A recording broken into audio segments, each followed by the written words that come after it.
Killer's kiss. A cheater he was, and dead he will be, says one of the girls in the group. They had gathered together at the local coffee shop and discussed him. He, who goes by the name of David, is a rich architect with his whole life ahead of him. When he started receiving checks in the mail with more zeros than you couldn't count on both of your hands, he thought he was larger than life. He started to date and getting to know more people. He had something special with one girl named Jenny. And who couldn't? She was gorgeous. She had wavy, long black hair and a tattoo of a heart on her left wrist, something that symbolizes her daughter who passed away years before. As cocky and wise as he thought he was, he snuck out every night when she fell asleep to find another one. The second girl was named Mary, and they met at one of the buildings he was designing. She was your typical blonde, smart, witty, and for the most part, tall. While she was asleep, again, he would leave her and look for more. The third girl was named Karen, and she was the first one to get skeptical, but we're getting too ahead of the story. She was the snappy redhead, and she wasn't going to take crap from nobody. If you angered her in any way, she would put you in your place. You would think that 3 is enough for one man, but he kept seeking for more. At this point, he had to make excuses why he couldn't do this or that, and it worked for a while. The fourth girl was named Natalie, and she was the punk rocker with blue hair. They had met at the local club in the valley called Spice. The fifth and final girl was named Grace, and she was the singer-songwriter. She wasn't big, but she had put out an album that sold a few copies, mostly to family members. I guess you could say her album went aluminum. This girl was special because David finally thought that enough was enough and he was willing to settle down with this one girl, but it wasn't going to end well. Karen, who we mentioned before, was told by a friend of David's that he had seen him with a different girl every night. That night, while David slept, she snuck into the other room and went through his wallet. Inside, she found 4 phone numbers, each labeled Jenny, Mary, Natalie, Grace, and Karen.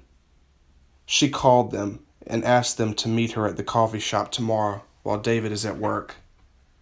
Inside the coffee shop, each girl shows up one by one and they all sit at the table and talk about the situation. Karen says, "We need to get revenge."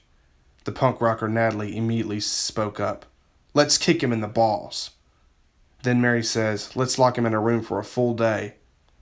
And Jenny says, "That's stupid. How about we destroy his house?" Grace didn't say anything. She was more upset, but Karen had an idea. She says, "I've got a better idea. We need to kill him." All 4 of them gasped and started laughing because they didn't think she was serious, but she was. She continues, "Think about it. We can make it look like an accident, and nobody would ever suspect us." Grace says, "When should we do it?" This being the first thing she said since she walked in. Karen says, "How about tomorrow? He and I are supposed to have dinner around 7:30. They all agree, got up from the table one by one, and each of them left the coffee shop in separate directions. The following night, just as he promised, he showed up at Karen's place for dinner. The other 4 girls were already there, hiding in the back room. They didn't act right away. They wanted him to get comfortable of his surroundings.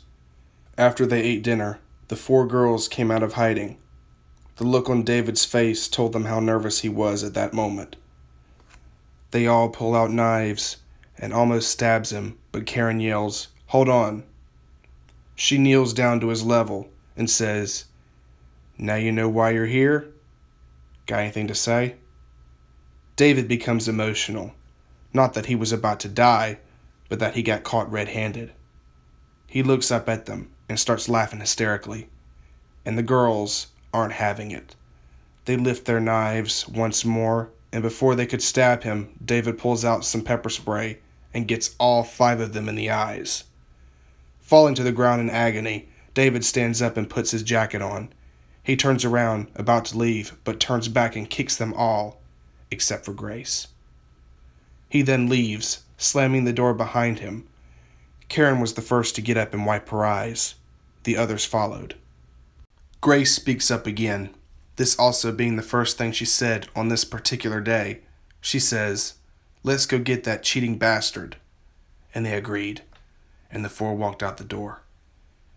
Karen grabs her purse and leaves with them. David walks down to the parking garage and gets to his car, and at the end of the garage stands the 5 lovers. Killers. David laughs to himself because he doesn't think that they're going to do anything. Karen reaches in her purse and pulls out a revolver and fires 3 shots at him. He ducks down. Now fear begins pulsating through his body. He quickly hops into his car, starts it, and drives away. Karen tells the girls, "Don't worry, I know where he's going." David gets to his house and goes down the stairs to his gun safe. The girls get a taxi over to his street, but the security guard won't let them through. Karen pulls out her revolver and pops 3 slugs into the poor man. The other girls are in shock, but say nothing to her. She opens the gate, and they walk through. Karen reloads her gun and busts down his front door. David runs out with his gun and open fires, and it hits Grace in the stomach. She kneels against the wall, taking in her last breaths, gives David the middle finger, and dies. David is broken and apologetic because this girl was his one true love. That's why he didn't kick her in the stomach when he left the apartment. He did spray her with pepper spray, but that was on accident. The damage has already been done, and the girls were going to finish him off once and for all. The 4 walk over to him, and he crawls over to the wall next to Grace. Karen kneels down to his level, and before she can do anything, David asks, "Can I just have one more kiss?" Karen loads up her revolver and places the gun barrel in his mouth and says, "Kiss this." The remaining 4 lovers, leave the $2.5 million mansion in accomplishment until they are all arrested a few days later. When Karen had killed that security guard, they forgot to destroy the cameras. In the end, they got rid of the cheater, but at what a cost. They are expected parole in 2067. Let this be a lesson to all of the cheaters out there, or end up with a 4-inch barrel of a gun in your face. The easy way out. The year is 2067, and medical services has made a place where dying people can go to end their life. Not necessarily commit suicide, but to end the pain and suffering. The place is called New Beginnings, and the poster on almost every street corner says, "End your story and start a new one." A young little boy named Kyle has stage 4 cancer, and at this point in time, there was nothing that could be done. He was going to die one way or the other, and he thought it would be better this way, which is a sad thought for a 7-year-old. He limps into the building with his mother, and they approach the counter. The beautiful nurse at the counter talks to the boy in a welcoming voice. "Are you sure you want to be here? This was no physical, so you had the choice to stay or leave." He says, "I want to stay." And the nurse takes him to one of the rooms in the building. The room is like a bedroom, with a full bed, toys, and other things that kids his age would like. The whole building had several rooms for different ages. Floor 1 was for the children, with toys and such. Floor 2 was for teenagers, with video games and a huge selection of music. Floor 3 was for the adults, with books as far as the eye can see. Floor 4 was for the elders, and surprisingly that floor was used the least. Seems like more younger people are getting rare diseases these days. I know what you're probably thinking right at this moment.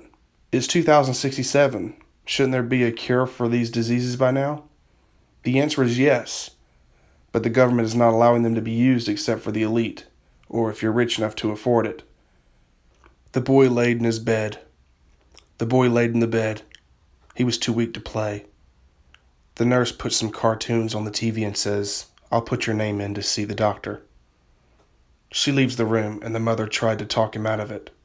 Nothing was going to change his mind. Not even all the money in the world. You've got to see it from his point of view. He's suffering, and he can't take the pain anymore. Waking up in the middle of the night, coughing up blood, and getting weaker day by day. The nurse walks in again and tells his mother that they will begin the procedure in 3 hours' time. Even though it was the future, you still had to wait on the doctor. And on this particular day, he was busier than ever. His mother goes and waits in the lobby for a little while to watch the news. There was something on there about 4 girls who killed their cheating boyfriend getting released in 2 weeks. The mother didn't care what was on the TV, as long as it was something to take her mind off the situation. While the boy laid there, the nurse rolls in a girl about his age, who is also dying of the same deadly disease. They begin talking and have a great time, like they were never sick. Her name was Kelly, and the boy really liked her. 2 hours go by and the nurse steps in and takes her away. It was her time to go. The weak boy gets out of bed and runs down the hall, and with all his strength, he saves the girl from meeting her fate. It was important to him that she stays alive, because when they were together, it felt like they weren't even sick to start with. They both go home together and live out the rest of their days as the best of friends. Even though they didn't live forever, those next few days felt like 20 years. The hospital still stands, waiting for the next poor soul. Revenge.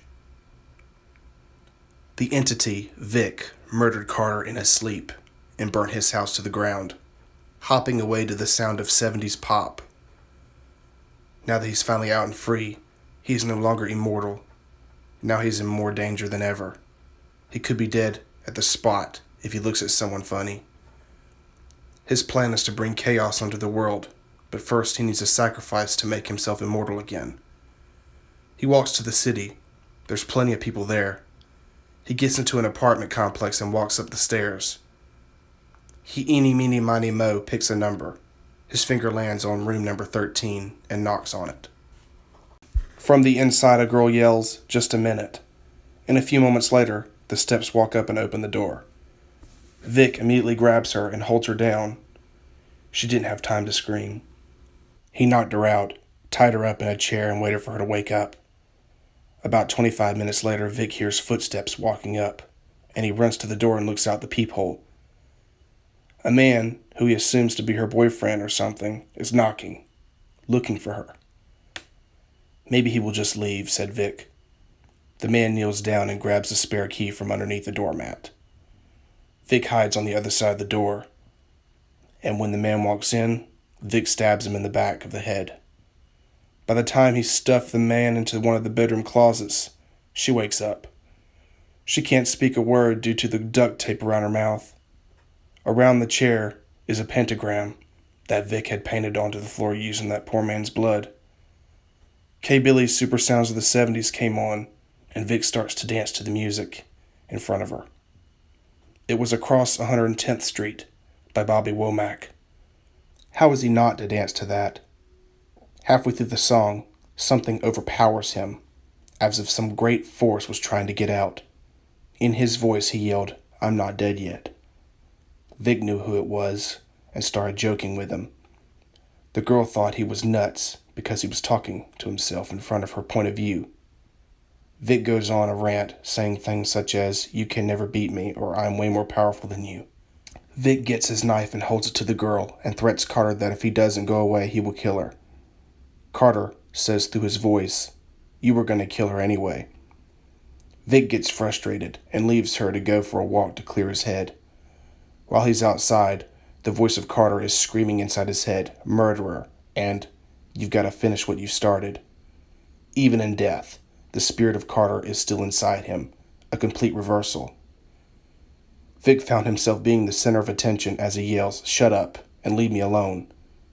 When he realized that everyone was staring at him, he runs back into the apartment complex.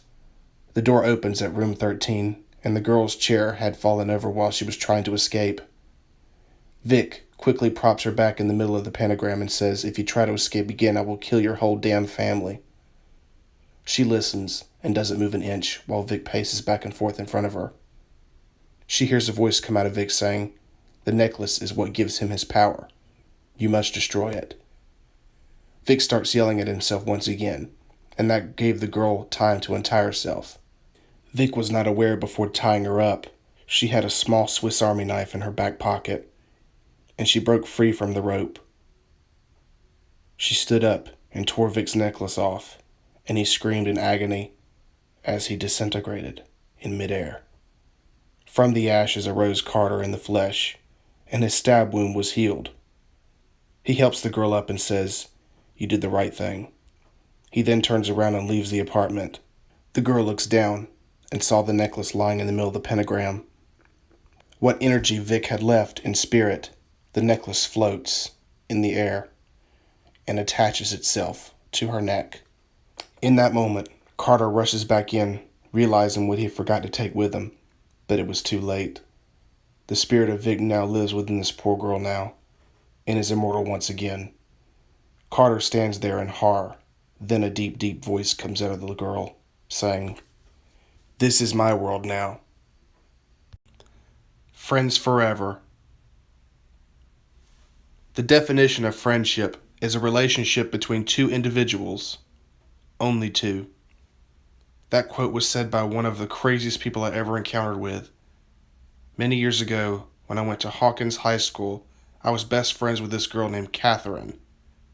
We had the same classes, our lockers were beside one another, and we lived next door to each other.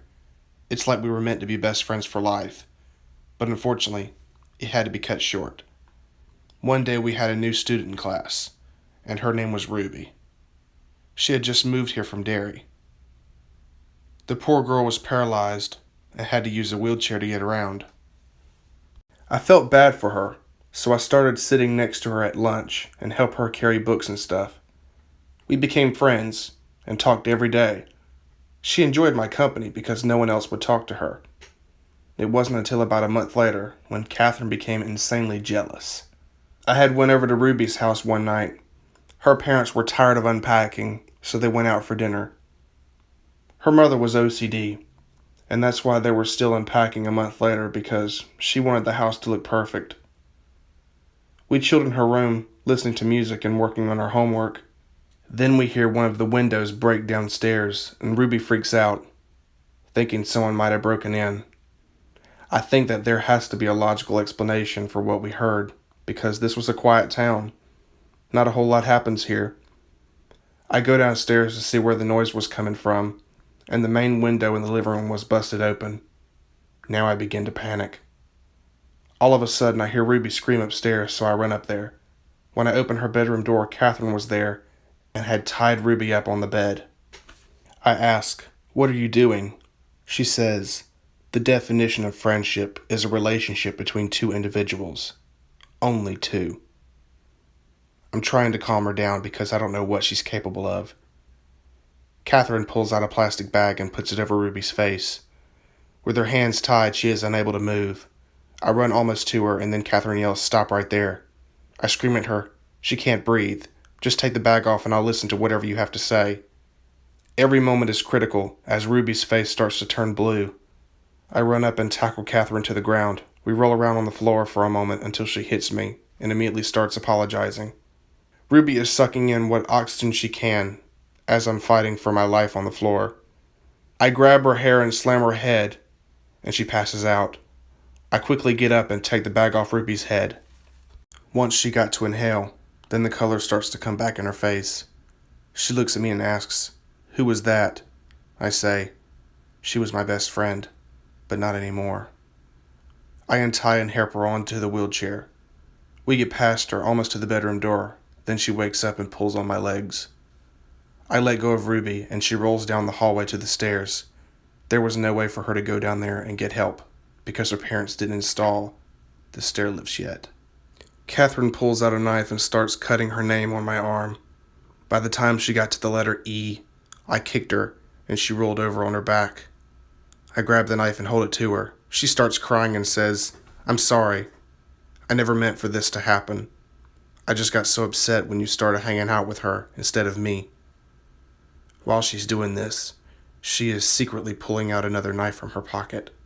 She holds it out and almost stabs me, and then bang. Ruby had shot Catherine in the head.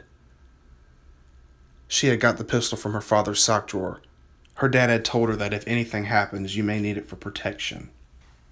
I get up, help Ruby down the stairs, and called the police. They got me off for self-defense, and Ruby as well.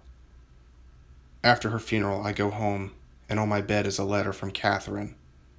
I haven't been home since before she died, and the letter was dated the night she tried to kill Ruby. The letter said, "You're probably going to hate me once I do this, but it has to be done, and I'm sorry in advance.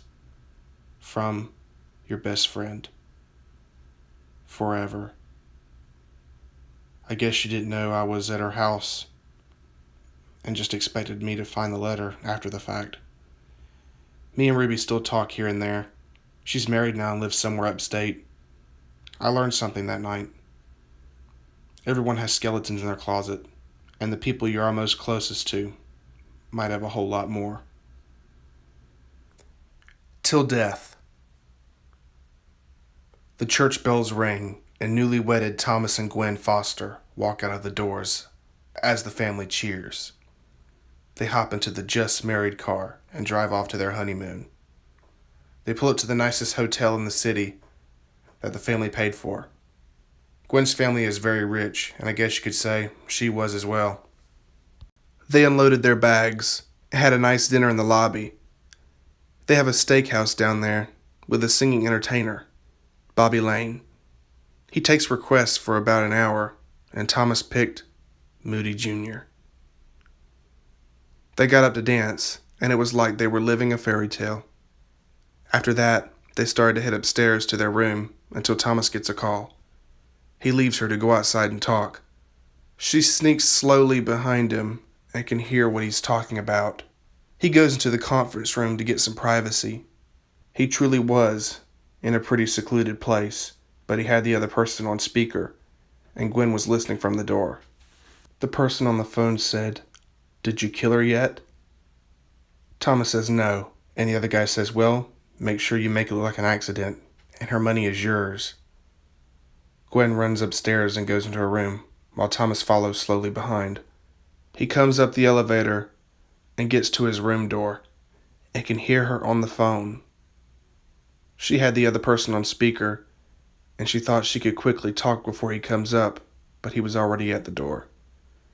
The person on the phone said, "Did you kill him yet?" Thomas then realized that both of them were out to kill each other for their money. Somehow Gwen found out that Thomas was fairly wealthy himself. His parents are doctors, and his brother is an architect. So both of them wanted more money, and they were willing to kill each other for it. They were never in love. They were just on a mission. Thomas opens the door, and Gwen quickly hangs up the phone. "Is everything okay?" she says. And Thomas pulls out a gun. Gwen plays scared until Thomas says that he heard her on the phone. Gwen slowly backs up to her bag, grabs her gun, and points it at him as well. They tried to negotiate, but ended up shooting each other. The hotel called the police, and they wrote down as suicide, but they knew better. Both of them were buried together, and on their tombstone it said, "Love and money can be a deadly combination." Evil deeds. The following story is a statement from inmate number 6676 at Shawshank State Prison. My name is Iris Jones. I'm 37 years old. My new home is in prison, the third cell to the right and up the stairs to be exact. What they said I did? It was out of my control. You must understand that what I did wasn't my fault. He told me to do it. About a month and a half ago, I was a teacher at Ohio Elementary School. I was teaching kindergarten, while other classes went from first grade up to the fifth. The school was the only place where I was truly happy, playing with all the kids. At home, my boyfriend beats me, especially when he drinks. After several days, almost a week of going home happy and go to bed sad and sore, it's like something inside me snapped. A voice kept telling me to kill them all, and it kept repeating that phrase over and over. The voice later told me his name was Damien. My boyfriend eventually started noticing that I was talking to myself. He starts hollering at me, so I went into his closet and grabbed one of his neckties. One of those stupid ones he got one year for Christmas with Santa Claus on it. I wrapped it around his neck and pulled ever so tightly. He didn't have time to scream. As I was doing this horrible thing to someone I loved and tolerated his drinking habits, striking me in the face on occasion, I didn't want to do this. It was like something overpowered me to do this evil deed. Was it the voice in my head, perhaps? It had to have been something bad because I was having this feeling of enjoyment as I was hearing my boyfriend take his last breaths before falling onto the floor. The rest of this story is what I was told by the court, because I didn't remember this part. I guess the evil took over. Or should I say, Damien. I got ready and showed up to the school 20 minutes late. I let myself in the classroom and locked the door behind me. Almost every other class heard the screams and cried for help and headed for my door. They all were dead by the time they got the classroom door unlocked. All I remember was looking down and seeing all of the kids and their blood on my hands. I started crying, wondering what it was I had done. The voice stopped after the evil deed was done. Well, that's my story. I gotta go now. They're about to take me into the other room and let me ride the lightning. I'm gonna leave you with this one quote. We live in a world of monsters. Since I did my duty of a monster, then I'm gonna die as a monster.